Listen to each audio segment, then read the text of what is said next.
All right. What's up, people? Welcome back to the live stream. I believe that I'm probably a little overexposed right now.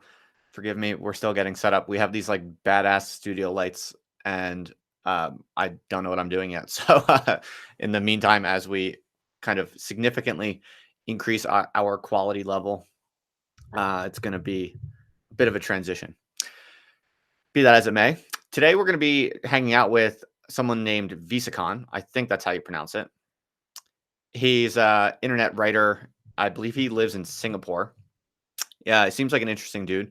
Seems like a very posy, smart guy who's kind of been out writing in the wild for quite some time. And we've been friends on Twitter for a little while. Seems like a cool dude, but I don't know too much about him. I was recently kind of looking into his identity and work or whatever, and looks like he once made like a t-shirt company that did really well. I saw articles about that, so that's kind of interesting. But yeah, as usual with these live streams, I know extremely little about the incoming guest. So yeah, that's if you're here for the first time, that is part of the point, part of the fun. The purpose of these live streams is to meet people and figure them out in ways that are not obvious from their public web presence, if you will. So hello, nature lover. How you doing? Guillermo, how you doing? Welcome. If any of you are here for the first time, perhaps you're coming because you're a fan of Visakan. I hope I'm pronouncing his name right. I'm sure he can correct me if I'm not. Yeah, I do live streams with a bunch of weird internet people, basically. Like that's the main theme is anyone who's interesting and unique and independent on the internet, who's an intellectual of some kind. I like to learn more about them. People who seem like underrated and more valuable than others fully realize. I like to kind of have them on the show and try to get to the bottom of what they're all about. So yeah, that's what this live stream is all about. If you're into that kind of thing, please subscribe and leave a comment. I'm always open to suggestions about who I should talk with. And yeah, as always, I like to thank my patrons big time. I would not be doing any of this if it wasn't for the patrons I've like significantly invested in increasing the production quality and the scheduling and intensity of everything that I'm doing. And I simply would not be able to do any of it if it wasn't for the patrons. So very grateful as always. And another thing I like to say at the beginning is if you want to talk about the stuff I'm interested in, anything that comes up in this live stream or whatever, feel free to join the Discord server. I just have a little entrance survey. And yeah, there should be a link below. If there's not, there's one in most of my videos, so you can find it easily. So yeah, Visakan will be joining us any minute. I have emailed him a link that will bring him in as soon as he's ready. So yeah, if you have any questions, definitely just throw them in the chat. Questions I should ask Visakan or just general discussion topics that you think would be good for us to discuss. I have the chat here. If you've been following the previous live streams this week, we have an intern kind of technical assistant who's doing a really good job. He's helping us edit videos also. His name's Ben Williamson, really smart, nice young dude. And he also helps us man the live stream computer, but he's out of town seeing family. So that's perfectly fine. We are not such brutal taskmasters that occasional short family visit is permissible within our otherwise intense and highly demanding Imperium. But no, he's really great. And yeah, so I'm manning the computer now, but when he gets back, we have a much better setup where he can kind of look things up on the internet, bring them up on the screen, share them to you all. And it allows me to kind of do everything a little bit more smoothly. We already did a few live streams like that when he was here last week, and it was really, really awesome. It significantly increased kind of my ability to think freely and without distraction and without having to do stuff like this where I'm looking down at the screen. So yeah, expect that. And also we're going to get all these lightings solved. The thing is that we're recording video also, like not live stream with my nice mirrorless Panasonic G7 camera. So the lights that are required for that are different than the lights that are required for this kind of little webcam that I'm using. I'm also probably going to eventually just use an adapter to allow me to live stream through my mirrorless camera. So if I get that sorted sometime soon, that'll be a very noticeable improvement in the kind of video quality. But yeah, there's always a million improvements to be made. We're just slowly figuring them out. But yeah, definitely, I would think that within like 6 months, you're going to be very pleasantly surprised by the increase in the production quality of everything that I'm doing. I think you'll really like it, and that's all because of the patrons. So thank you so much, folks, for those of you who support me on a monthly basis. Yeah, Ashley says I'm a bit overlit. I know. Well, hey, what can you do? Can't get everything right the first time.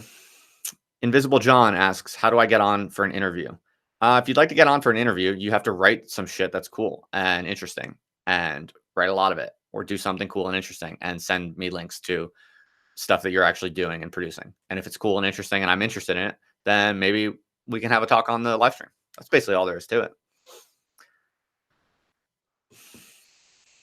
Ashley Yakeley asks, does he speak Singlish? I love Singlish. I do believe I don't know if he speaks Singlish, but I believe he did a t-shirt company that was very successful that basically was selling Singlish t-shirts. That's my understanding of one of Visakan's past accomplishments that he's known for. So we can ask him about that for sure. Honestly, I'm kind of interested in that myself, because probably eventually I'll start messing around with selling some merch. I don't want to like go too deep down that rabbit hole. I don't want to be like, hawking like stupid, silly internet commodities. But yeah, I think it'd be fun to try to design like one nice t-shirt or something like that, or some kind of cool design. It could be a fun thing to experiment with. And I guess I have enough of an audience that I'd make a little bit of money, at least a worthwhile amount of money, selling some basic tasteful, high quality merch, I think. So yeah, I'm kind of actually, when I was reading the article about Visakan selling t-shirts and apparently making good money, I think I was sort of like, I could probably make a t-shirt. We'll see though. I always have too many ideas to stay focused. Right now we're making mad videos every day. Basically, well, Monday, Wednesday, and Friday, we sit down here in the basement in the studio we built, and we record videos. So I already have like a backlog of somewhere between like 5 and 10 ready to roll. And oh, by the way, I'm going to post those to the Patreon hard drive for early access, but then I'm going to schedule them in a consistent way over the future to release on YouTube. But yeah, if you want to see everything I'm doing, you could be a patron for $5 or more. And I just basically upload everything I make as soon as I do it to a hard drive that patrons get to see as soon as it's done. So Temple says I should ask him if he's read Disneyland with the death penalty. Okay. I have no idea what that means, but I can see if there's a way to squeeze that question in. Cybernetic Giraffe says other life bathing towels, other life arm and headbands. Yeah, it'd be pretty funny. We'll see. Let me make sure that my email got through to him. Yep. Okay. We're just waiting on him. You never know. He might be it always takes a few minutes to get your mic and cam set up if he has stuff like that. So he might just be taking a minute. I told him no rush. I'm an inexhaustible source of entertaining word vomit. So yeah, it's all good. What else are you guys thinking about right now? What other questions or topics might we discuss? Oh, Visakan is in the live stream chat. All right. That's very courageous of you, Visakan. Sometimes the public chat is distracting for people who are actually talking in the live stream. It's fun though, as long as you have thick skin. Sometimes people can be mean occasionally. Just want to warn you. I'm not responsible for those people. I can't control them. I would if I could. No worries. Take your time. It's all good. What else? Yeah, got some dope videos coming out. One is about the documentary I watched recently called A People's Republic of Desire, which is about live streaming culture in China. It was really interesting. It's not a new movie, but it only recently came across my radar. And yeah, so I made a video that's kind of one half film review, kind of one half trying to extract kind of strategic insights and kind of hypotheses about the future of live streaming culture. Because as you all know, Neo China arrives from the future. So what this means is that you can learn a lot by paying attention to what's happening in China for trying to understand like what might come down the pike in Western culture a little bit later. You never know. Things might play out differently in Western culture, but I believe that Neo China arrives from the future. And I believe that this means if you want to understand where we're headed, you should pay attention to China. That's basically the significance of that little slogan in my view. Hayam Sefa says, I have a beautiful glow. Why, thank you. It's because we have these nice ass lights. They're a little too strong, but I'm glad someone likes them. All right. Roseman, how you doing? What's up? Meshach Thomas wants to know thoughts on content marketing as a freelancer. I'm afraid I don't have too much to say about that. I mean, the basic idea of content marketing is pretty smart and I think pretty sound. It's just like make high value shit, put it on the internet, and you'll get like traffic through that. It's like really simple, but I don't think there's too much more to say about it. Visakan, what's up, man? Can you see me okay and hear me okay? Hey, give me a second. I have like 3 different windows that are all your voice. Let me just close and mute the other windows. Yeah, cool. No worries. All right. Okay, I'm good. How's it going? I'm well. How you doing? You right? Oh, interesting. This is so trippy. I have like 3 monitors, and so I have you on one. I have the stream on another. I'm just sorting out my stuff. I'm good. Yeah, it's trippy. It's like the future. Yeah, it's intense, isn't it? Have you do you do much live streaming, or have you before? So I've done like 4 or 5 podcasts now, which is so usually we record the video. I'm sorry, no. Usually we have video so that we can see each other, but this is the first time I'm doing like a live stream of the video with someone else. I have experimented with like just trying to get Twitch to work, but there's like 3 people in the stream, so but it's interesting. Yeah, it is interesting. It's a little weird at first. You know, you have all these different screens to manage, as you said. Kind of paying attention to the chat can be distracting. Then you're like looking and also concerned about how you look and sound, and so it's a pretty intense audio, visual, social experience. But I think it's fun. What I like about it is I find that when knowing that it's live just kind of increases like the energy and intensity a little bit. It puts like pressure on you to, in a good way, it puts pressure on you to perform in a way that's kind of exciting. And they're kind of like the stakes are slightly higher because you can't edit out, you know? Right. How many people do we have here roughly? You know what? 4 or 5? Google Hangouts used to tell me on the live stream hosting screen, but it doesn't show anymore. So I literally don't know. And honestly, I tend to like it that way better. It's mysterious. Sometimes like what happens is if you have a lot of viewers, sometimes what will happen is there'll be a sudden decrease in the amount of viewers, and you'll get self-conscious and you'll be wondering, oh shit, did I say something that was bad? Or is it a random fluke? And you never really know. So I just find it's like another thing to get distracted by. And I'd rather I try to give like equal high quality attention and care to every moment, whether or not people like it or not. So I try to like distance myself from those types of concerns personally. You might be able to tell by if you look at the watch page, you might be able to pay attention to that if you want. Yeah, so on the YouTube channel it says 31 watching now, but again we don't know for sure that's like accurate. Yeah, there's probably a little bit of a lag, but that's probably right. I would trust that for the most part. Yeah. So that's cool. Yeah. So Visakan, am I pronouncing your name right first of all? Visa is fine. So if you want to get it really correct, it's Visakan, but nobody does that, so it's just Visa is fine. All right, I'll go with Visa. That's cool. And so you're calling in from Singapore, is that right? Yep. And I believe it's quite late there. What time is it there? Well, it's 2:15 a.m. right now, but like I'm usually online until about 4 a.m. anyway, so this is not that late for me. I mean, most people are probably asleep, but I tend to keep late nights. Right. So to the listeners and watchers, I did not put him up to live streaming at such a brutally late hour. He volunteered because this is how he likes to live, apparently. So have you always like stayed up this late as a part of your lifestyle? That's a good question. I used to do it when I was a teenager because I lived in a home with a big family, so the people are always around and up in my business. So I used to like to stay up late just so I could have time to myself. But recently, I think I've been staying up late because that's when most of my online friends come online. So someone just pointed out to me that actually what I could do is I could go to bed early and wake up early at 6 a.m. and it's effectively the same experience in terms of having online friends. But I've been such a late sleeper for so long, I guess, that this is my current routine right now. Right. And so are most of your internet acquaintances in the West? Yeah, probably like 70% of them are probably in the North America.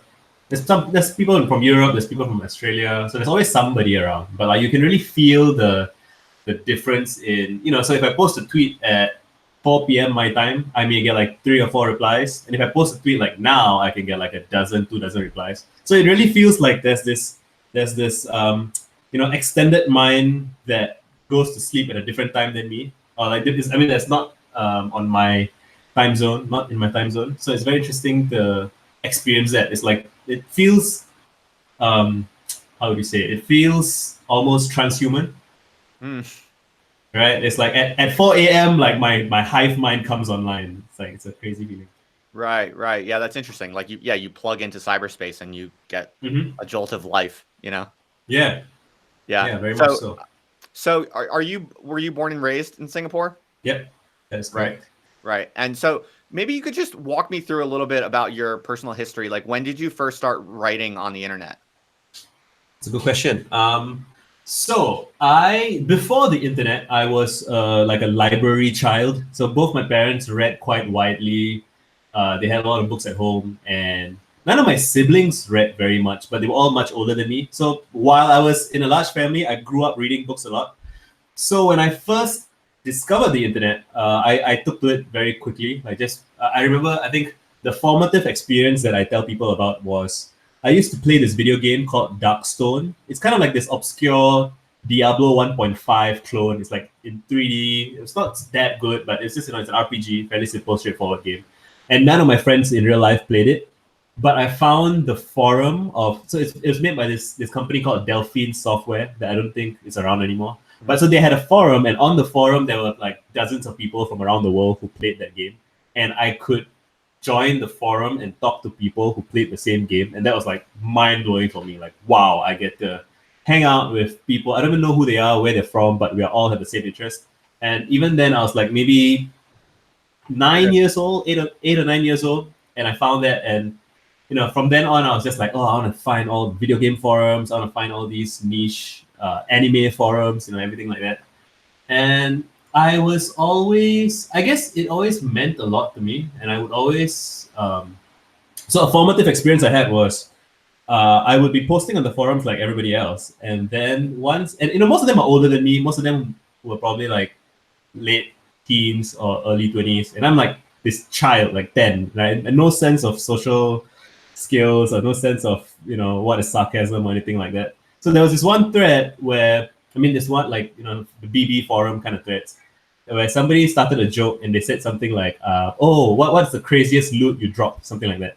And somebody said, oh, I found the Helm of the Arse Gods with +1,000 stats or something. And I lied and pretended that I got it as well. And to everybody else, it's obvious that, who is this weirdo child who's saying things that are obviously untrue, and everyone just roasted me for it. And it was a very formative experience for me. I was ashamed, and I was determined to figure out what I did wrong and figure out how to never have that happen to me again. And so subsequently, just I would go to forums, all kinds of forums, and I would like study them. I'll be like, how do I, who are the high status people in these forums? Who are the, there's always these like, so in a lot of those forums, they're like point systems. And if you post a good post, people will give you kudos or some kind of points, and like they become like the respected people of those forums. And I was like, I want that. I want the status of forum nerds. And so I guess I developed that. And from there I went to I was on Reddit sometimes. When Quora became a thing, I used to post on Quora a lot, and it's just something that I always spend time doing. I had my own like personal homepage with like I was like 10, 11. I had like a personal homepage with a guest book and like jokes and links to other sites, kind of very trivial things, but it shaped the way I think about kind of holding space and like inviting people to my space and just organizing. So as you yourself, as a person who is like running a live stream, anybody can do it, but like to actually, not everybody actually does it, right? And like I'll be curious to hear your experience of how like when you want to do it, it feels natural, but it doesn't feel natural to everybody. And like different people seem to have different experiences that make them kind of step up to that. And for me, I guess it was just it felt like home. It felt like people I had to talk to. I didn't feel like I had many friends. I was sociable, so I don't relate entirely to a lot of the internet in the early days. You meet people who say that they are completely antisocial, or maybe they're on the spectrum, or they just can't relate to other people. I didn't really have that much of a problem with that, but I did still feel like internet nerds were more like me than the people around me. And so as long as that was the case, I think I was always motivated to meet more people online. Right. Okay, that makes sense. Now, when you were writing on forums when you were 10 years old and you were getting into that, what kind of forums are we talking about? So my main thing was game FAQ forums. So gamefaqs.com is a site so it's originally a site for people to just post FAQs on how to like get through games and cheat codes and stuff. That's how. And then I discovered that there were forums where people, so they have like forums for each game, and then there's also like social forums. So I used to hang out on like the martial arts board. I don't do any martial arts, but I was just I was curious. I was hanging out on the martial arts board. There was like a Singapore social board for people from Singapore, like region specific. What else? What other? There's like, I mean, there's just like this general purpose socializing boards and stuff like that. I'll just go wherever. How old are you now? Like, I am 29 years old this year. Okay, cool. As of June. Okay. Yeah, it's interesting. You kind of asked a little bit about you were interested in my experience also. And one of the things you're kind of making me think about is how doing autonomous creative work on the internet is, it's a kind of weird muscle that you have to learn to work, because what's unique about it is there's no reward really. I mean, if you're lucky and in the very long term, you might have some reward, especially with things like Patreon or whatever. But for the most part, the whole culture and the whole fun and unique value of being able to express yourself intellectually or in any way really on the internet freely is that it's totally free, it's totally imminent, and you can do it to your heart's content, but you don't really get anything for it. You can't expect anything for it. And you actually only really like click into the magic of like radically free, independent expression on the internet if in fact it's a kind of key part of your perspective, the recognition and realization that you're not doing it for any external reward. It isn't a kind of intrinsic, it's a very intrinsically rewarding and only intrinsically rewarding kind of intellectual and productive process. And I think that's very different than most productive processes today, where like nowadays in the modern world, we're all kind of trained from an early age to, it's like we only really want to do things if there's an immediate reward attached. And so, the internet is this extraordinary space where you can say whatever you want and develop and produce the most interesting kind of creative projects you can possibly fathom. But what's unique about it is you have to be interested in it for its own sake. You have to find intrinsic value and satisfaction from doing it. And if you're not able to cultivate that kind of intrinsic satisfaction, then you're never really going to get it up and running, because the only rewards that you can even hope for are going to only come in the long run, and they're not very certain. So I think that's kind of what's unique about it, and what is hard for a lot of people, why a lot of people want to do stuff like on the internet, but they can't actually get around to doing it in a long-term sustainable way, because it's a kind of motivational problem.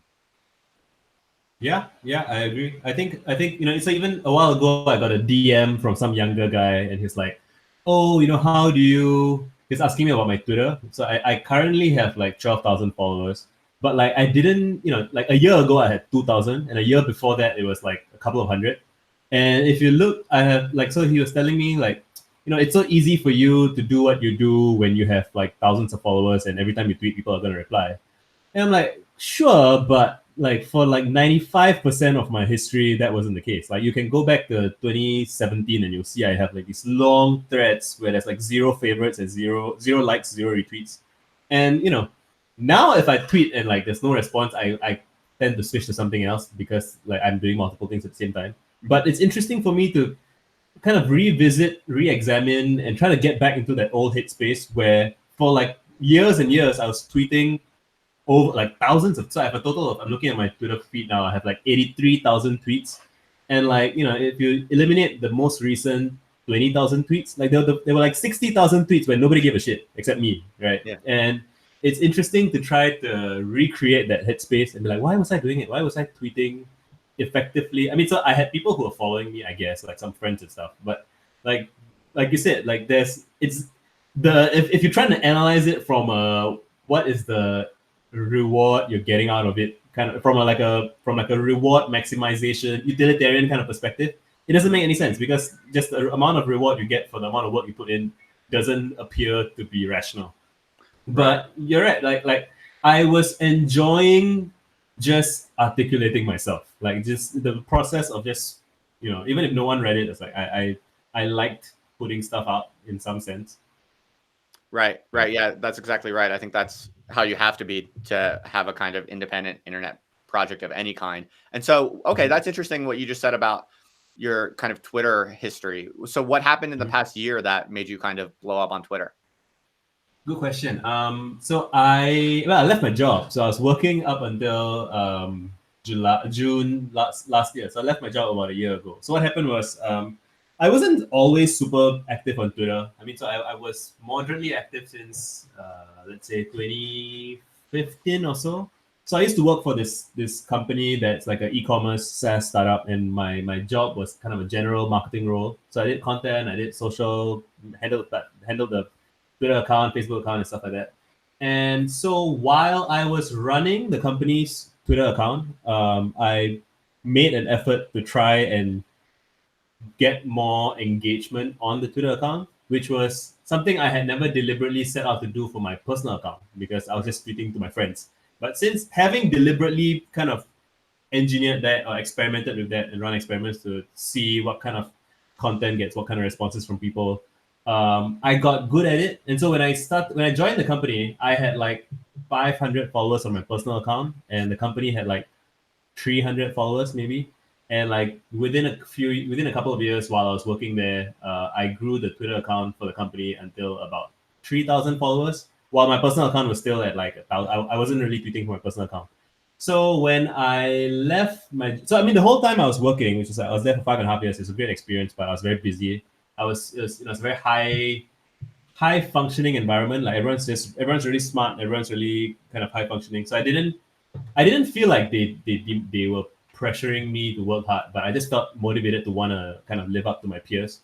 And so I didn't have much time to work on my personal stuff. I did work on my personal stuff, but not as much as I wanted to. And so when I left my job, like I left with the goal of, all right, I've learned all these skills about, how to present ideas and how to structure your thoughts and how to talk to people and all these things that I hadn't known so well in my previous life. And I was like, okay, so now that I'm free from work, I don't need to work anymore. I'm just gonna spend all of my time writing, publishing content everywhere I can.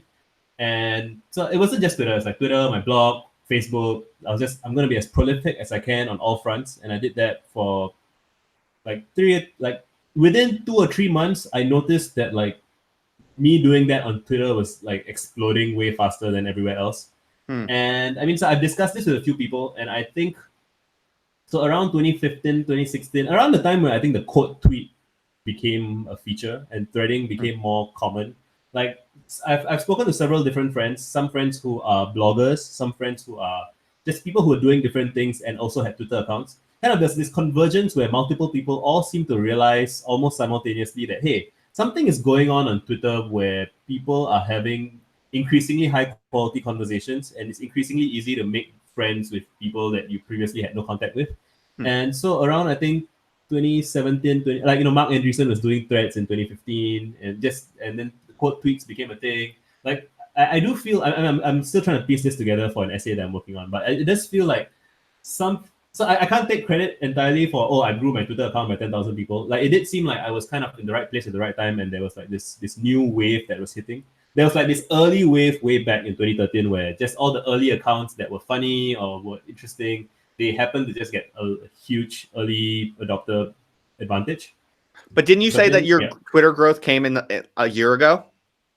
Yeah, so I was always on Twitter for many years, but like only after I left my job and I started posting very heavily that I got like this crazy increase. Now, did you quit? Did you quit your job because you were already making money on the internet with like Patreon or what? No, not yet. So I had a side business selling T-shirts, and That's right. I read about this. I read about this earlier today. Yeah. Yeah, so I sell T-shirts on the side. It's not enough to live on. I mean, I'm married and I have a house. I mean, it would be enough. It would be enough to live on if I was like single and trying to live a ramen profitable life. Yeah. But it's not enough for a family. But it's something since it was something that me and my partner were running kind of in our spare time. It's something that kind of has the capacity or has the potential to grow into something that could Right. So I never spend much money to begin with. I've always been very, I'm an internet, I get my kicks from the internet. So I don't go out, I don't party, I don't spend money on like, I'm the same, man. you know, Yeah.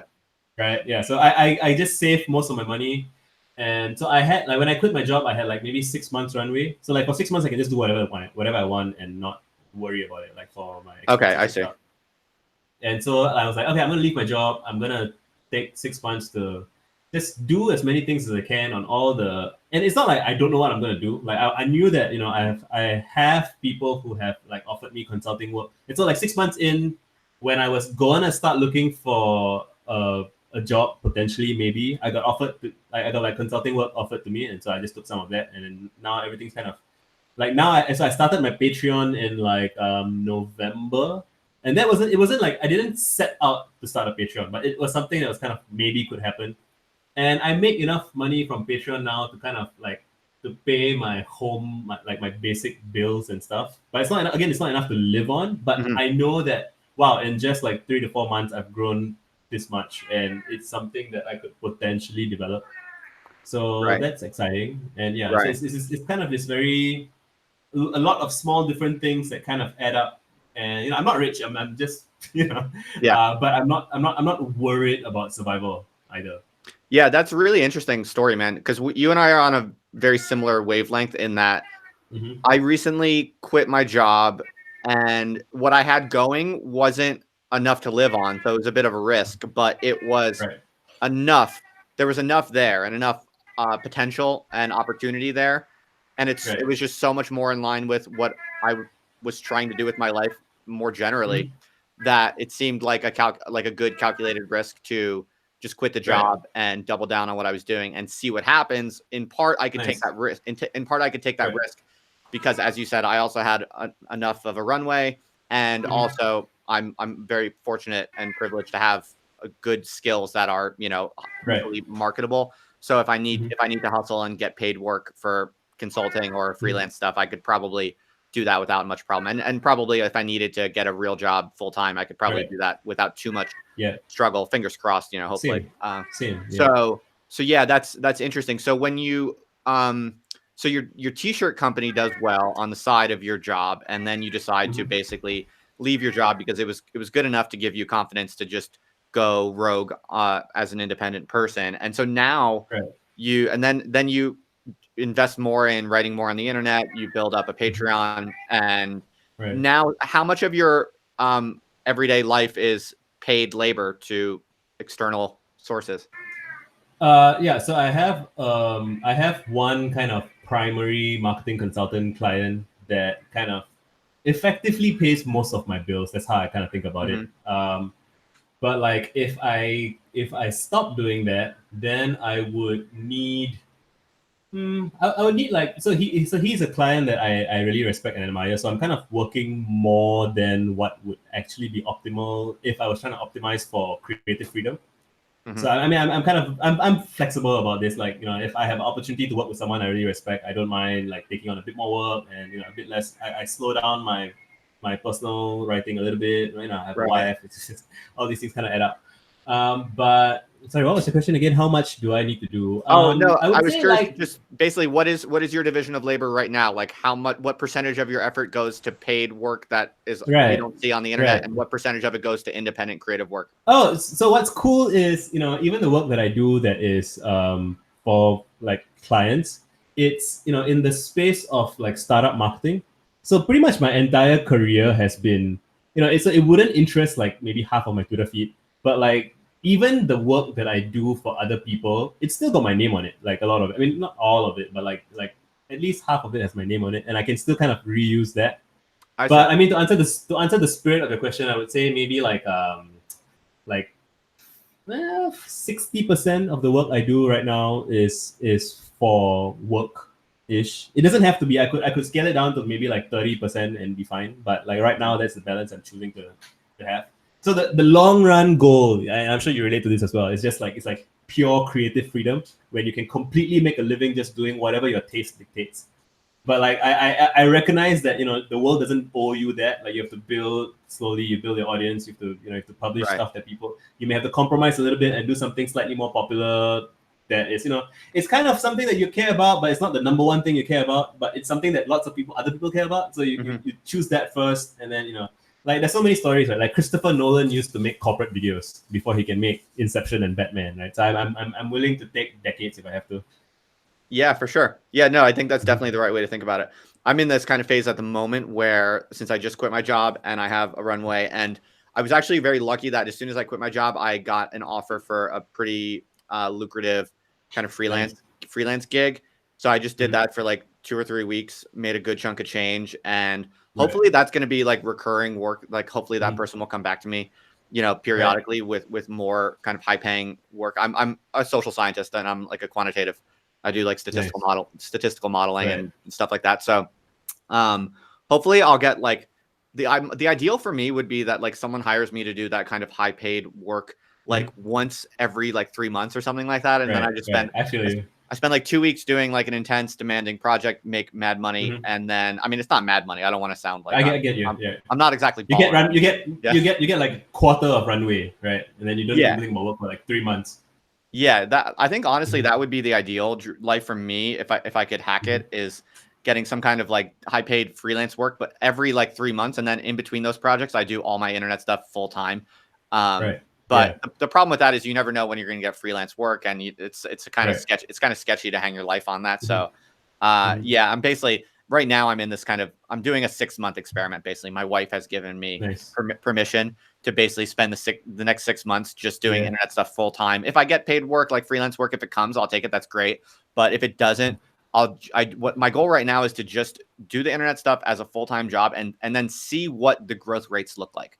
So then I can make a calculated decision about like, is the growth enough that in 5 years I'll be in good shape, because if that's the case, then I could hustle on it and I could have some confidence. Or are the growth rates just not there after 6 months of hustling like a full-time job? Are the growth rates just simply not there? And then I wouldn't stop anything I'm doing. I would still be pursuing all of my main kind of intellectual projects with the same amount of gusto, but I would have to be more realistic about devoting more effort to other forms of paid work. So yeah, it's just right now this is just a kind of an experimental test period to see what kind of position I'm in. So yeah, it's really interesting. It sounds like my life course was kind of similar to the one you described in some ways. So we'll see how things pan out, I guess, for both of us. Nice. Yeah, that's very interesting. So how you said you only got on Patreon not too long ago. How is that going? How are you finding it? It's been really interesting. So I was surprised at how many patrons I got who are people who have never spoken to me before. Like, so, I have people who tweet with me every single day, people who reply to my stuff and all that. And, it's not like I expected all of my patrons to be people like that, like the high frequency reply people. But there's like probably like 30% or maybe even 40% of my patrons are people who I don't know who they I almost don't know who they are. Like some of them I can find their Twitter accounts and I'm like, oh yeah, this guy has been following me, but he's like a lurker who doesn't even post. And then there are these people who are just completely like I've never heard of them, I've never seen them, and some of them are like high tier patrons. Blows my mind. It completely changed my concept of how I should be directing my attention online. Because when nobody was paying me, and it's not that I'm doing it for the money, but like when nobody was paying me, I would typically be responding to whatever is most visible. But now I know that there are people who, so they wouldn't want me to feel obliged to them, right? They would want me to feel free to do what I want. But just knowing that there are these people who, they're not paying for me to argue with people. They're paying for me to do my best work. And they would prefer it if I was doing my best work. And so I now feel more of obligation is a bit of a loaded word, but I now feel a bit lighter. Like I feel like, I don't need to care about these clowns who are like, I can still have fun with them if I want to have fun with them, but I don't need to feel kind of personally, you get it. It's like just knowing that there's this landscape of people who are interested, and there are different kinds of people, non-visible, non-obvious people who are interested. Just it's a whole layer of audience that I hadn't thought about before, and now I try to be mindful of them. Absolutely. Yeah, it is a really interesting learning experience when you kind of go when you monetize your work and you kind of you kind of go all in on setting up these opportunities for people who like your work to support you. Once you set up that system, it's very interesting as a learning process. You get all this data that you didn't necessarily expect, and in some sense, the learning about how many people are listening and watching and who appreciate you, that learning value is in some way it's more powerful and even more satisfying and important than the money itself. Yeah, exactly. Yeah, it's because then all of a sudden you're just like, even if it's not that much money, you know, like I think you and I are kind of not too far apart in terms of like where we are at in the kind of like global hierarchy of like internet intellectuals or whatever you want to call it. I actually tend to like talking most with this live stream, and the people I talk with are usually I'm most interested in people like us who are like really quite low in the hierarchy. Like I guess someone might call us like, you could call someone like you or me like we're like micro internet famous. I mean, we're really not. We don't have huge followings, like in the 10,000 Twitter follower range, and with like our Patrons, it's like it's not much at all. So I'm very kind of like modest about you know, realizing that. But that's why I'm very interested in people like you, people like us, because to me it's kind of like we're kind of the more interesting layer, because we're like at the minimal bottommost layer of the hierarchy, where it's like just worthwhile enough and just kind of effective and significant enough, the amount of money and kind of followers that we get, that it's like suddenly a new kind of psychological experience where it's like enough people care, enough people really like this, that you suddenly feel really motivated to do this like hardcore for a long period of time as like a major kind of life mission. And so it's like I'm very interested in this in our layer of like micro internet fame, because you know, if you're super famous, you know, it's like a no-brainer, right? It's like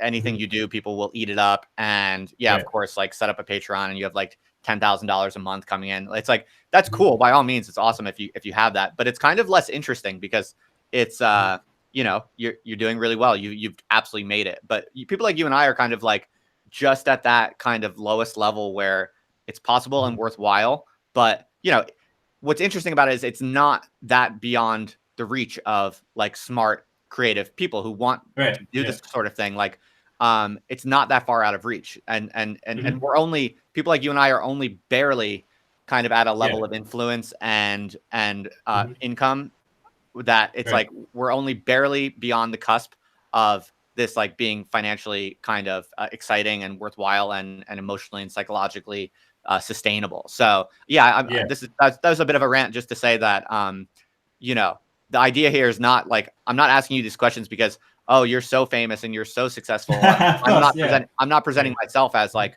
I'm this like, you know, super successful internet person. Quite the opposite. I'm like, the reason I'm so interested in this situation and people like you is because actually, like, you know, someone like you're only a few years out from doing this stuff kind of very seriously. So yeah, that I just wanted to kind of flag that for people. It's an important kind of distinction, I think. True, I totally agree. It's interesting how and it's interesting how there are different, you know, different people have different assumptions about what people like us, or you know, just I guess if you're someone who is a maker and you have this kind of inside view of what it's like to have some number of people in your mentions every day, where you know that, you know, it's more than what ordinary people relate to or deal with. Like, you know, it's not normal to get like a, you know, to wake up to 500 notifications or 1,000 notifications, but it's not at a level where, oh my god, it's like you're a Hollywood celebrity with like tens of thousands. Like you can't even look at your notifications anymore. It's just you need an assistant. So we don't have assistants. We don't have, you know, like a staff. Like we wake up and we look at our phones and like, oh, you can scroll through and there's like 20 people who said stuff to you, you know, and it's interesting. You get to decide how you wanna deal with that, and it hasn't been codified yet, and it's very I feel you. And so what I was getting at was that some people think that we are bigger than we are, and some people think that we are smaller than we are. It's interesting how all the ways in which you get misunderstood. Like what kind of influence do you really have? It's not that much, but it's also in some ways it's a little bit more than you might realize, and then Right. it's just nuanced. Yeah. That's why I'm talking about this all the time, and I'm so interested in this is because it's very hard to understand and perceive the scale. I think the reason is because these things are all power laws, right? So it's like exponential curves, really, and Right. so those are just very hard to process intuitively. And you're absolutely right. Like from some angles, people can be like, oh, someone like me or you, we're like absolutely nobodies with like no influence. Right. And in some sense Yeah. that's true. And It's true. then Yeah. from another angle, people who are like who have aspirations to, be like, have successful independent projects on the internet might look to people like you and I, and we see like having 10,000 Twitter followers seems like infinitely out of reach. Right. So it's very, that is why it's interesting to kind of break this down and analyze it, because I don't think people have at all very good intuitive senses of the Right. scale. And someone in the chat makes a good point that once you get really big, then you no longer have as much time to interact with the audience, and you also get flooded with normies. I think that's a really good point. Like you and I are, as you were saying, like we can't afford like big teams and assistants. So, and we also like, I don't know about you, but I probably reply to almost everything that people send me. I mean, sometimes I fall behind and it gets difficult to keep up, but in the long run, I mostly get around to almost everything. And that's something that like the bigger people can't really offer. So yeah, that's interesting too. Yeah, it's like a local band versus an international hotshot. Yeah. So a really interesting experience I had was so I'm based in Singapore, right? And I went to San Francisco in May this year, which is like kind of a life-changing experience for me, and not so much because of the city itself, it's just a city, but that So first of all, it was friends of mine who invited me over, and they hosted me. They gave me a place to stay, and the whole time I was there, like I had I have like 100 followers, mutual friends from that region, and everyone was like, "Oh, Visa's coming to town. Like we should organize a meetup for everybody." So it's not for me. It's just it's a useful excuse when someone out of town is coming, and friends can be like, "Oh, we've been wanting to meet for months. Here's a useful reason to meet." And like every day. So first of all, I flew over and I had friends hosting me, and I had friends who insisted on treating me for like every meal. They never let me pay for anything, and I was just being shuttled from friend to friend, and for like lunch, go to visit this office, visit that office, visit this place and that place, and what else? There were like multiple meetups where I introduced people to each other who I assumed would have known each other because they live in the same region and have the same interests, but they didn't know each other. And so I got to do this. It felt so great. I got to introduce people to other people like themselves whose company they could reliably assume that they would enjoy, and they do. Like there's a couple of I have a couple of pairs of friends who are dating now, which is beautiful. It's like wow, like me going to some city and there are people who are dating. Like maybe they might get married and have kids. Like I can like kind of take a little bit of credit for that. Amazing. And so and the crazy thing is I now have reasonably good confidence that I can probably do that in most major cities. So I did it in San Fran, and I'm pretty confident I can do it in New York. I'm pretty confident I can do it in London, in Bangalore, India, in Melbourne, maybe. So I'm not gonna influence any elections. I mean, not to say anything about like presidential elections. I'm not even gonna influence like my local elections or like a mayor like this. I can't influence those things. I'm not gonna be able to change laws. I'm not gonna be able to do any those things. But I can go somewhere and have like 100 people show up and make friends, and maybe some of them will start a company together. And it's a really profound feeling of connectedness. It's a feeling of like you're a part of something greater than yourself, which is what I do this for. I find that it's become like my main thing now. Like I now look forward to life in terms of like those visits, sort of. And it's all enabled by my online, Yeah, it's very interesting. It's another thing that people wouldn't really expect, or it's another thing that kind of screws people's sense of perception of the scale of influence and things like this. Because I had a similar experience where I was at my wife's family's house in Florida, a random town in Northeast Florida, basically.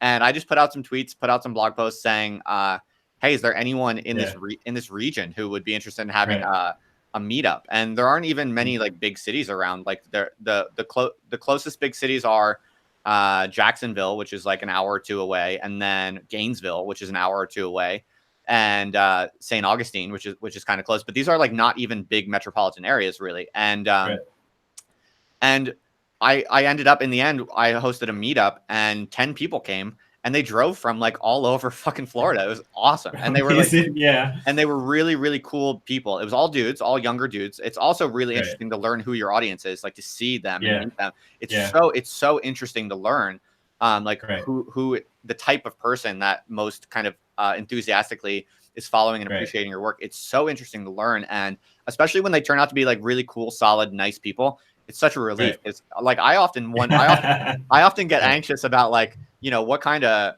terrible, stupid people are like paying so much attention to me.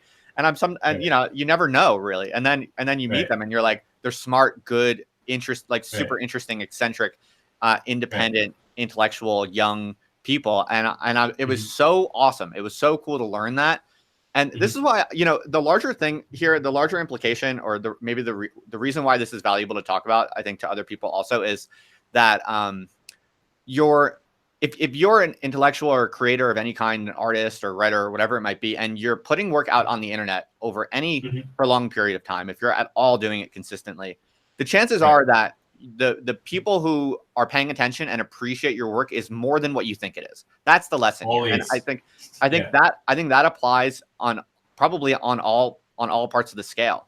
And that's why I think like it can be a mistake to try to monetize things too early. I think you see that sometimes, especially with like you can't just like set up a Patreon at the beginning of a project. You know, you have to like be doing autonomous work for at least some kind of prolonged period of time before you monetize in any way. But there is another problem where people actually are afraid to monetize, or they're afraid to put price tags on things. But I think actually in my experience, like I was like that for a long time. I've always been kind of anathema to money, and kind of always felt icky about money, and never wanted anything to do with it.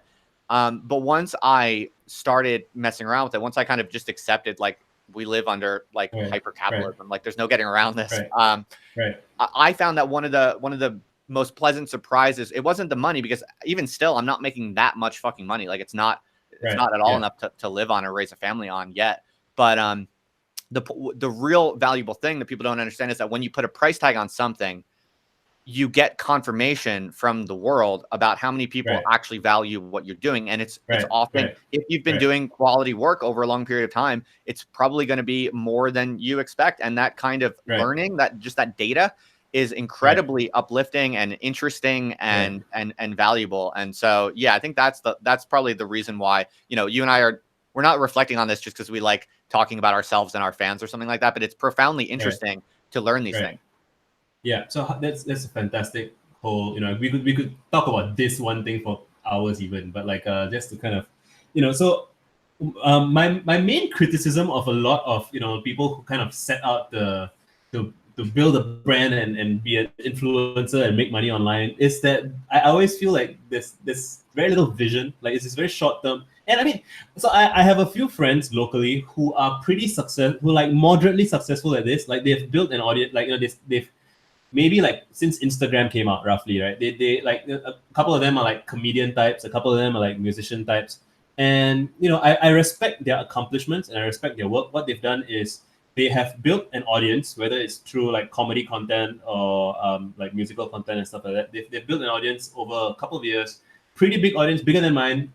You know, and you know, I know what it would take to grow an audience that fast. Like, do you relate to this? Do you feel like if you were tasked with growing your audience faster, you could, but you choose not to, right? Yeah, because there's certain kinds of things you can do that would win you over people who kind of, you know, basically just say fuck that guy, right? If you say fuck that guy enough, everyone will join you in saying fuck that guy. But and you feel like you have a big audience, but they're not really your audience. They're just the audience of fuck that guy. Right. And you have no control over them, you have no influence over them, you are just their temporarily chosen champion or whatever, and they will turn on you just as quickly as they, right? Mm. Anyway, so that's one thing.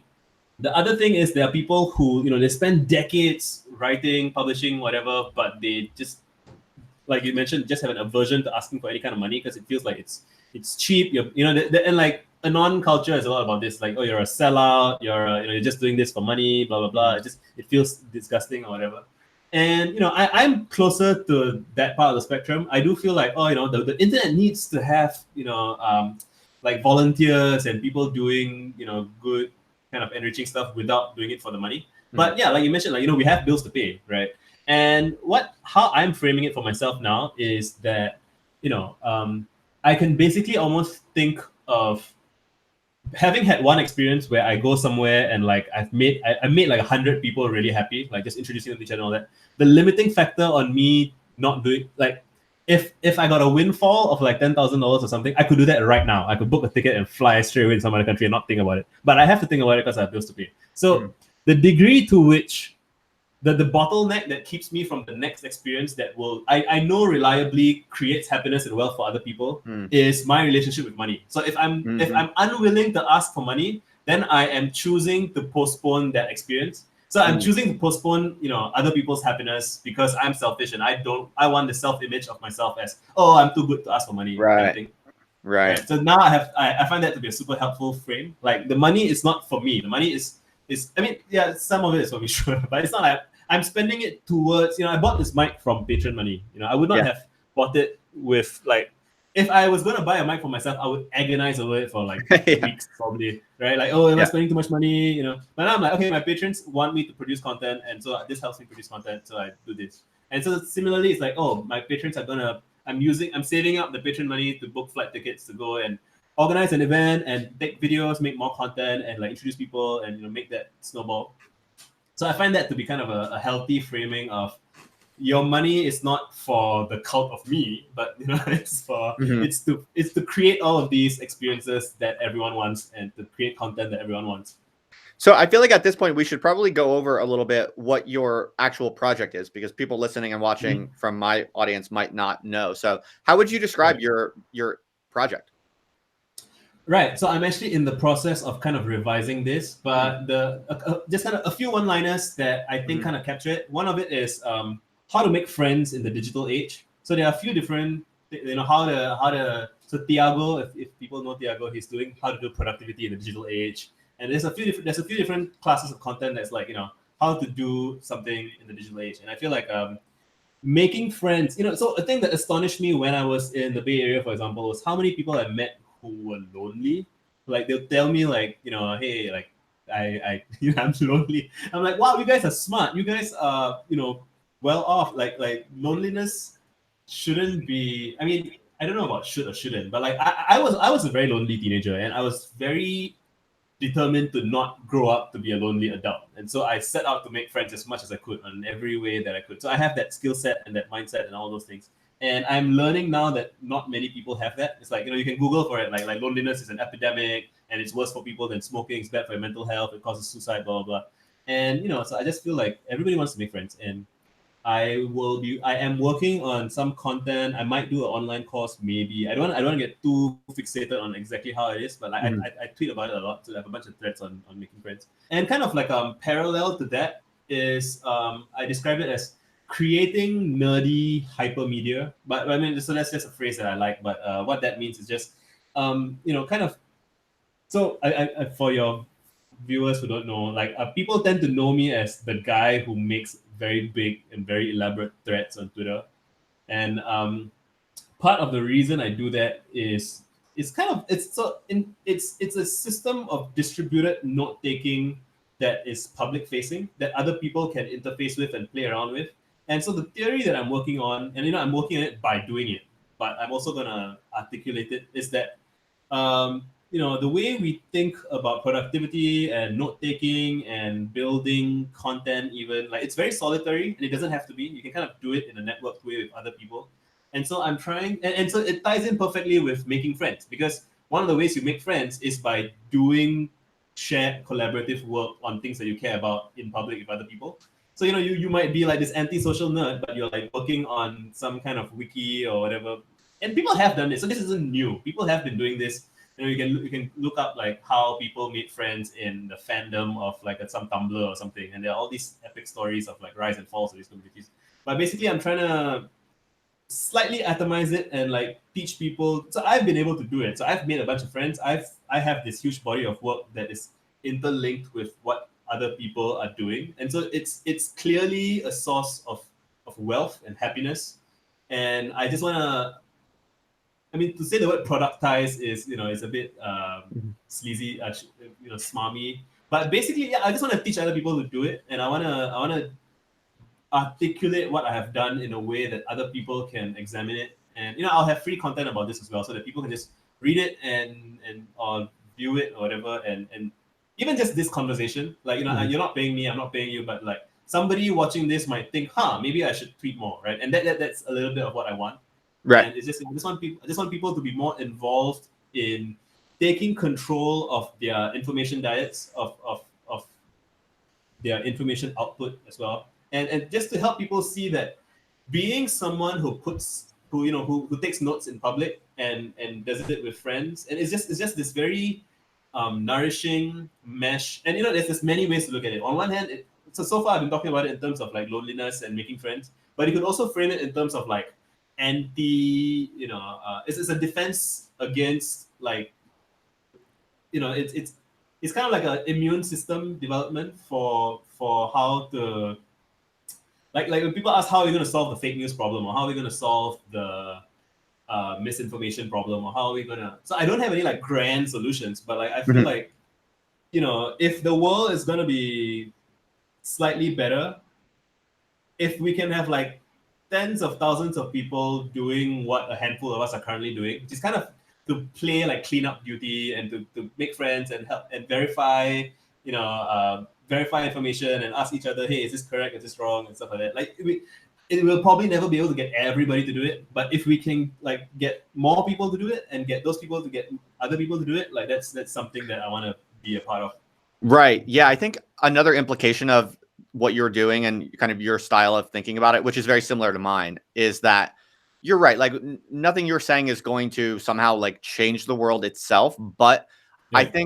I think you shouldn't sell short the positive political implications of this attitude, because the way I see things is so much of the severe kind of social pathology that we're seeing right now comes from the fact that millions of people like us who they're mentally glued into this like spectacle, right? They're kind of pulled in emotionally and psychologically to these various forms of just really pathological kind of social politics.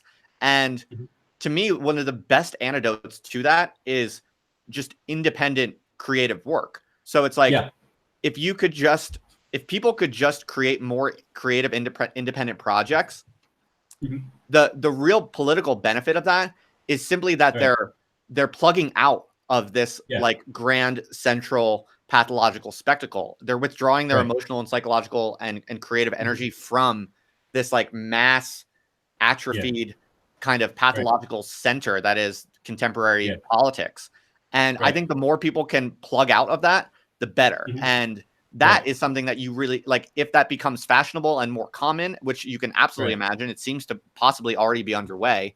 That could be in the long run a really significant and real kind of political civilizational benefit that people like you and I in our own little ways are really trying to promote. Like that's kind of what that's one of the positive goods that we're contributing to. Because something I noticed about your web presence, which I really like, and probably one of the reasons why you and I are kind of internet friends and why we're talking today, is because you, like me, we how should I put it? It's like you don't really engage in battles. You're like a very positive person. You kind of avoid conflict. You don't you generally, nothing about your identity or brand is based on kind of antagonizing some evil out group. And that's one of the things I really like about you and people like you. And I'm a political scientist, so I comment more on kind of hot button culture war types of questions. But I actually don't have much of a horse in the race, and I don't really have a team. Like I don't play a For me, the internet, nothing I do on the internet participates in this kind of like team sport dynamic. And to me, like that's the real pathology. That's the real problem with our civilization is so many smart intellectual people on the internet are allowing all of their creative effort to be basically subsumed by these like really ugly, nasty kind of centralized mass team sport dynamics. And if I have one kind of major talking point or kind of like political axe to grind, it's trying to pull as many people as possible out of that spectacle. Yeah, same. And so, I saw that sounds like something similar to what you were saying. Yeah, so like what you were saying earlier about, I like how you frame it in terms of kind of like the big centralized thing, and it's coming to me now that very often when you hear people talk about all kinds of systems, right, not just political systems, but even agriculture and local, like not even say politics, but like governance, like there's all these ideas about how you should let local people kind of make decisions about their local environments, like where their post office should be or whatever. I mean, I'm not an expert on these things, but generally speaking, there's an understanding that when people kind of take care, get to have ownership of the things around them, like so even with like healthcare and your personal health and just every scale of everything, when people have ownership over the stuff around them, it's kind of healthier, it's more anti-fragile, it's more robust. And yeah, so again, when I talk about like note taking and kind of nerding out with your friends, it's what you're talking about as well. It's the whole it doesn't even need to be framed as kind of like plugging out. I mean, you can. I'm not fixated on any specific metaphor, but it's really just kind of like even with like with forests and stuff, like when you have stuff that has roots that is then like the soil doesn't get swept away when it rains.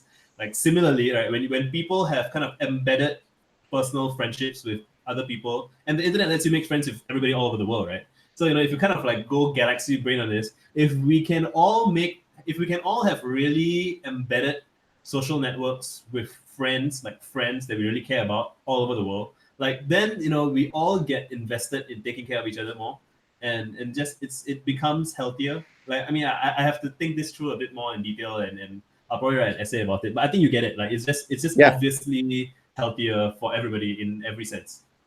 Right. Yeah, definitely. I completely agree with that. A bit of a random question, not random, but switching gears slightly. We can circle back to any of this whenever you want to. But always. I was just thinking, I'm curious, in your view, with your experience, how hard is it really to make money on the internet selling T-shirts? I'm curious about that. That's a good question. So the funny thing about my story is I never set out to start a T-shirt company. So again, this has parallels with like trying to make money online in general, right? So I never set out I want to start a T-shirt company and make money online selling T-shirts. It's just it was I wanted T-shirts that I liked and I couldn't find any for sale. So I'm like, okay, I don't even know how to make a T-shirt at this point. I'm just like, here are some T-shirt ideas I made up on MS Paint. And I pasted it on Facebook saying, what do you guys think of these ideas? Are they funny? Haha. And does anyone else like them? I like them. And people ask me, oh, how much can I buy it? And I'm like, you want to buy it? I don't even have it. It's just an idea. And then this acquaintance that I knew from like a Facebook group that I was in, he's like, hey, I like your ideas. Let's go and talk to this guy who makes T-shirts and let's do it together. Let's make T-shirts and sell them to the people who asked for it. Okay. So at that point I'm like, okay, there's like a dozen people who want these T-shirts. Sure. Like it's not yet a business. It's just I'm making some T-shirts for myself. I'm gonna meet an interesting guy. It might be a cool story, and I get to have T-shirt. My friends get to have T-shirts. It'll be fun. Like I'm just this posting of pictures on Facebook has sent me on this cute little adventure. Fine. Okay. Fine and fun, right? And then so I do that, and then once I publish once I print a couple of T-shirts and sell them out, people start like they're like 25 to 30 ideas. Some of them are like just kind of very smart assy T-shirts, and it just so happened that like maybe 5% of T-shirts were kind of like very Singaporean, very Singlish. So Singaporean English has its own styles and idiosyncrasies, and we call it Singlish. And there were a handful of Singlish T-shirts that I liked, and it just so happens that this was around 2010, 2011. Where so Singapore is going through some change. There's like more immigrants coming in.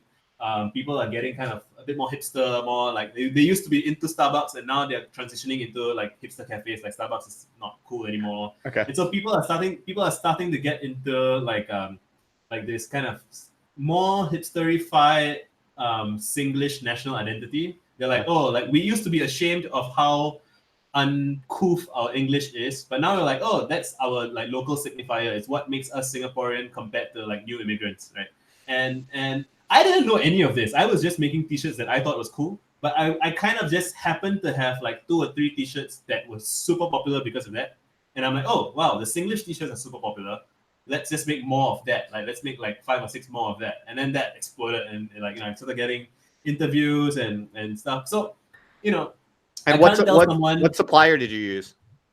Oh, even that, like initially we met some guy who was selling t-shirts out of his like mom's house, and we went to meet that guy, and he's like, oh, I can make it for you as well. Like like I can use my supply. And so what happened is we would collect orders on Facebook messages from our Facebook page. People would message us what they want, and we would ask them for money, and they would give us money. I was like, holy shit, why are you giving a random Facebook page money? And they would give us money, and then we would take the orders and we would go to the guy and be like once a week, we'd be like, here are all the orders. There'll be like a dozen, 2 dozen t-shirts, and he would make them, and his mom would sew on the labels. Wow. And and I was like doing my national service at the time. So in Singapore, every guy has to serve 2 years in the army, and it's like a lot of free time. So I would manually deliver t-shirts to people because I wanted to meet who are these people who are so interesting to buy a t-shirt from a stranger online. And and so we would do flea markets once in a while. And then when we were doing a flea market, like another supplier, some lady, basically she goes to flea markets to see people who are selling t-shirts. It's like, hey, what deal do you have on your t-shirts? I can give you a better deal. And she's like, I can get like, currently you're selling for this, we can sell you for that. And I was like, okay. And so it's a factory in Singapore that, it's not a factory, it's like a warehouse space that's run by a bunch of people from China. And it's cheap enough for like local production and sales. So I don't even really think about it, but I would never have known to find her. You know what I mean? It's just kind of like one thing really led to another all the way. And like I didn't register the business until we were invited to do a flea market at like a school. And then the school was like, oh, we'll pay you. And then I'm like, okay, here's my bank account number. And the teacher was like, I can't transfer money into a bank account, into a personal bank account. I need a business account. I'm like, oh, I guess I need a business. I need to register a business. So that's really interesting because that's not the story I was expecting. I assumed that this was a kind of digital entrepreneurship kind of drop shipping game that you were playing. I had no idea that it was this kind of like really local manually done thing. Yeah. So I mean, now what happens is we have they're like local courier services, kind of like Uber, like this courier called Courier with a Q. It's an app. And so what happens is we collect. So we at some point we got a Shopify store, so that allows the order collection. So we don't need to manually receive orders anymore. Right. Like, so we have a Shopify store. When the orders come in, we send an email to our suppliers, and then we send a courier to go and pick up the orders from them and like mail it out. So it's like it's semi-automated. It's like I don't have to be involved in it day to day, but I get notifications from Shopify every time somebody buys a t-shirt. I'm like, oh, like a Starbucks drink. Right. Interesting. Yeah, that's interesting. Because I've had a couple requests for merch for my project, and it's something I haven't even slightly dabbled in yet. But there have been a few requests, and I also learned, interestingly, from one of the people I met in Florida who came out to my meetup that he's a young man who does digital advertising for a living. And he was telling me some interesting stuff I did not know, which is that a lot of the big content creators on the internet, apparently most of their income comes from merch. I did not know that. That's true. Yeah, I did not know that. There's an era of webcomic content because there's it's very lean and there's no middleman. Like, I mean, so a lot of things like, even so I used to play in a band, and even in the music business, like a ton of money comes from merch basically. Because again, like if you're Rihanna or whatever, right? Like, which is why all of them end up starting, makeup and perfume and all those things. That's where their money comes from. They don't like when you play a song on Spotify, they don't get shit. Even the biggest artists barely get a trickle. So it's really just merch is usually the primary income source, unless you start 50 Cent bought vitamin water and sold it to Coke. That's amazing. He became like a multi.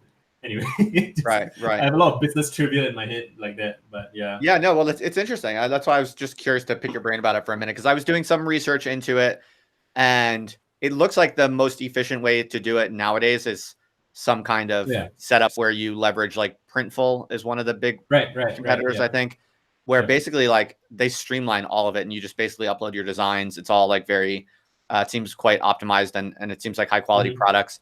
And then you just, like, set up some integrations that connect like a Printful account to however you're selling it, like, and you can do it through like Gumroad or whatever your preferred, Shopify or whatever you prefer. It seems like that kind of setup is the most lean and ready to roll. So I think there's some chance that in the next few months I might start experimenting with it. So, right. If I was starting from scratch, I would probably end up doing something like that. It just so happens I have this strange backstory where, you know, it goes back like a decade that I have these relationships and these things in place. But yeah, I think you know, again, I think someone was said something like, if people want to pay you, let them, you know. So yeah, you can just have some kind of merch, and however simple it is or however whatever it is, it's you know, it's and it's easy to forget when you're. I always tell people, like, when they start making things, it's easy to forget what it's like to be on the other side. It's like every maker or musician or whoever, everyone starts out as a fan of other people's work.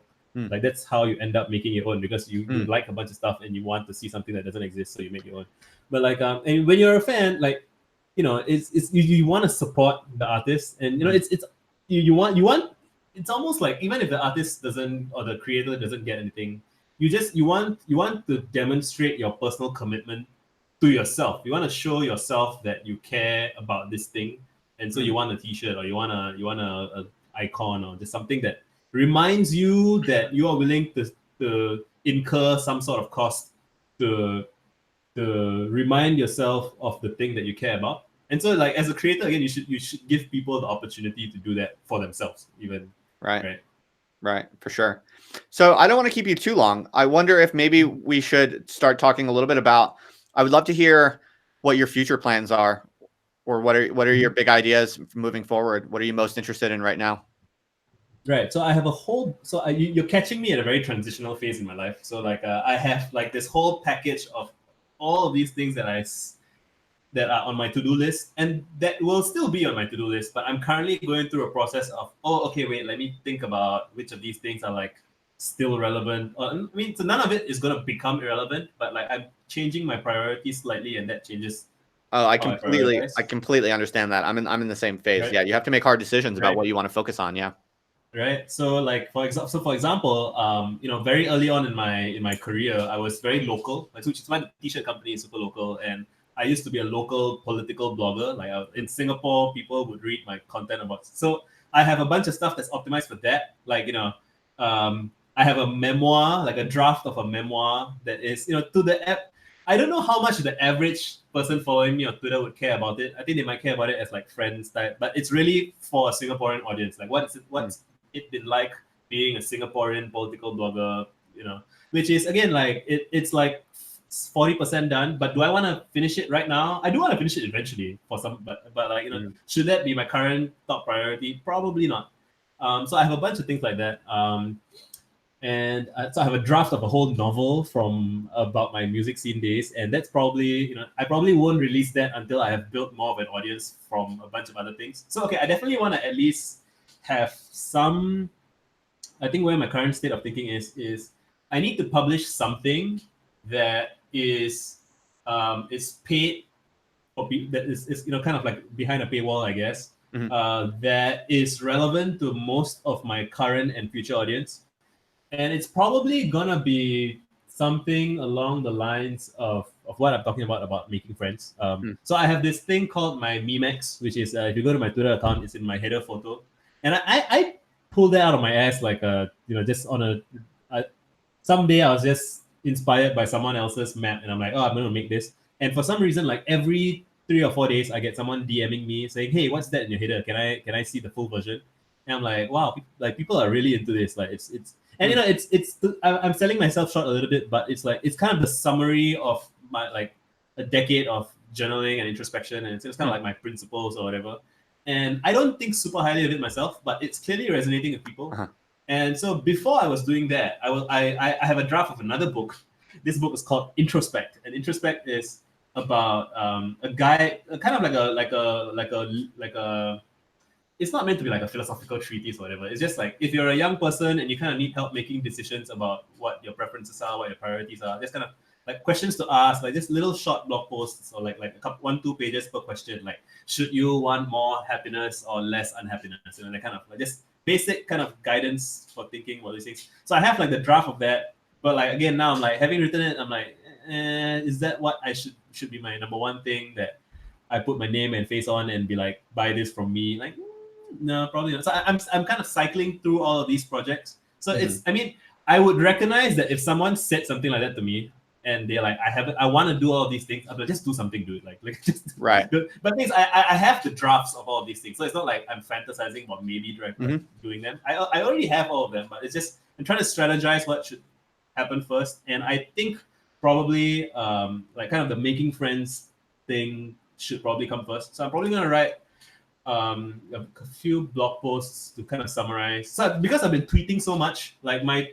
tweets are now like light years ahead of my blog. So if you go to my blog, it's a bit embarrassing right now because it's like 3 to 4 years outdated in terms of like the effectiveness and sharpness of my thinking. So my tweets are currently the most up to date, fresh, efficient, best form of my thinking. Okay. So I need to kind of I probably need to take a break from Twitter a little bit and like translate all of these into content that that people can plug into. So I think are you familiar with Ribbon Farm? I'm sure you are. Yeah, I am. Right. So Ribbon Farm has like these like sequences of blog posts where when you tell people about it, they can get into it. And there's like there's like 6 long blog posts you have to read to get into these things. And then once you do it, you're like in the funnel already. Like, I mean, or you quit. Like either you're gonna read all 6 posts, or like halfway through, you're like, what the fuck is this? It's not for me. But that's useful as well, right? So That's a good point. I need Yeah. right.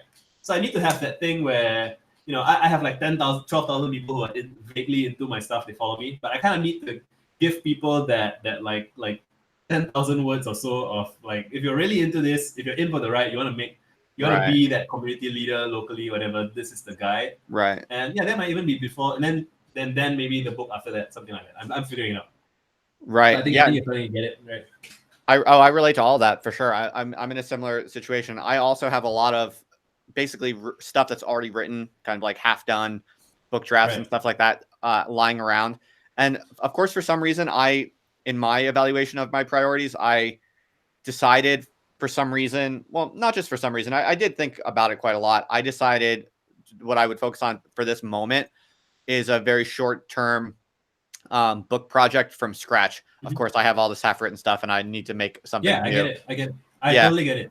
Yeah. It's a weird compulsion. Somehow it makes sense, right? I get it. Well, so for me, so recently I basically launched a book project. It's a short book project, so it'll be like a short ebook, and I kind of presented it as a fairly short and modest exercise. But it is something I've been kind of thinking about and kind of taking notes on for a while. And but one of the reasons that I did that was because I have a lot of stuff already lying around my hard drive, which I could convert to probably good stuff that people would want. I'm in this moment where I'm really trying to learn what works and what doesn't work. I want to get a kind of brutally honest assessment of like my financial prospects for the various types of things that I make and do. And so the reason I opted for this kind of particular experiment I'm focusing on at the moment, this short ebook, is that I really wanted to see how much money I could make on a short, specific digital product from conception to delivery. So all the other stuff, it's like I've been working on it for ages, and I already have all this kind of value lying around on my hard drive. And I thought to myself, I could convert that to probably financially successful products very quickly, but it wouldn't actually help me learn what my kind of expected time requirements would be and what my expected payoff would be for a particular project from the moment I conceive it to the moment that I deliver it.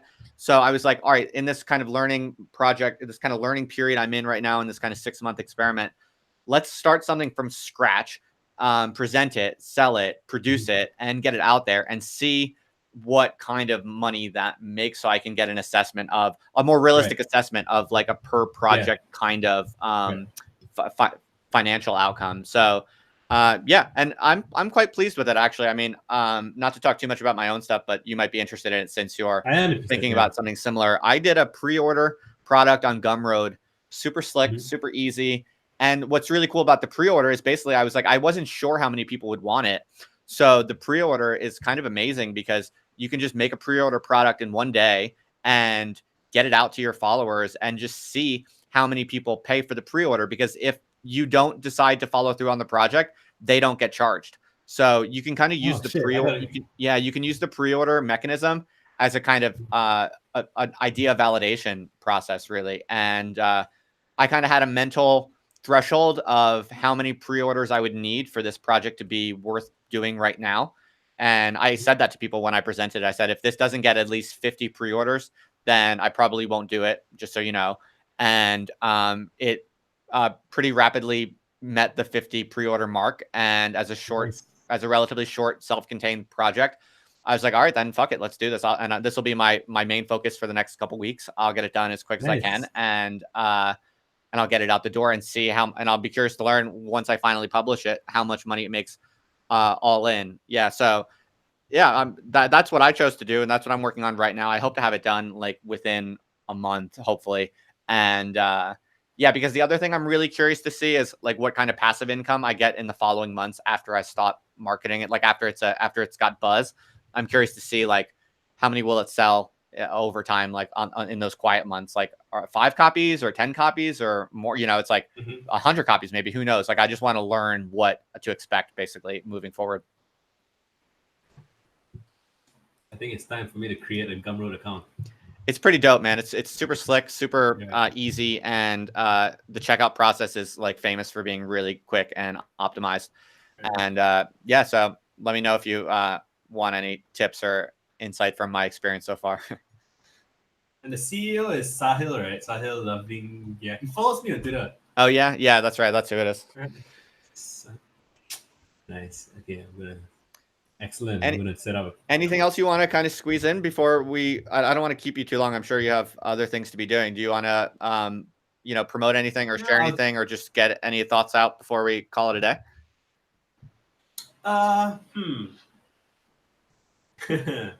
Well, I mean, I guess you can check me out on Twitter. I guess that's my main thing to invite people to. And how many times do you tweet per day? Wow. Sometimes it crosses 100. I think my wife did really like a yeah. Really? Wow. Yeah, I'm always tweeting, and I mean, I think the way that I have assembled my network of threads is such that, you know, like a lot of my tweets are even just me quote tweeting someone else into one of my existing threads. So it's like an archival process, sort of. It's not even like I don't need to be thinking a new thought every moment. Wait, so you have threads that you update over long periods of time? Yeah. Is that how you? Okay, so right, it's so that's one of my multiple things. Yeah. So that's like kind of unique, right? Most people just do a thread in one moment and then that goes away, right? But you're like constantly adding to old ones. Yeah. Right. I'm doing everything all at once, all the time. And do you find that the thread on Twitter gets disproportionately more traction for being a thread? Is that fair? That's been my impression, but I've never really messed with them, actually.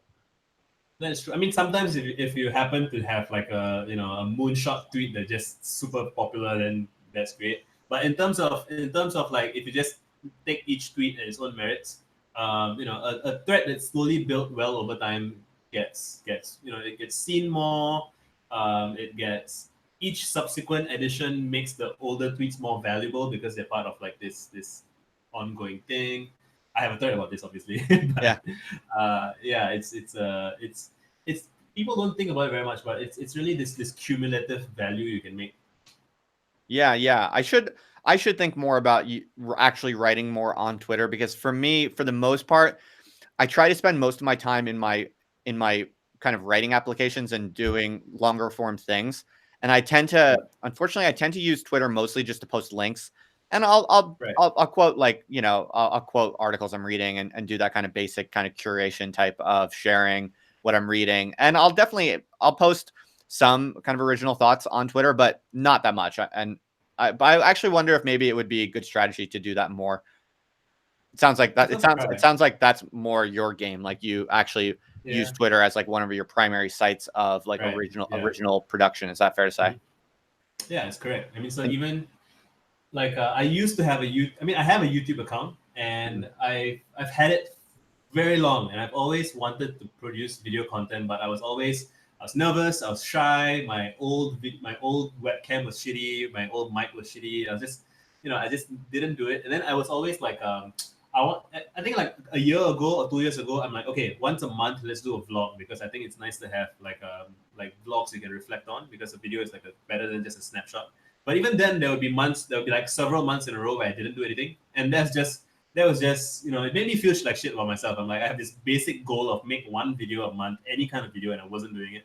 But then now I have a thread on Twitter where I post a video every so often, and it's like I'm posting it more frequently than I would if it was on YouTube.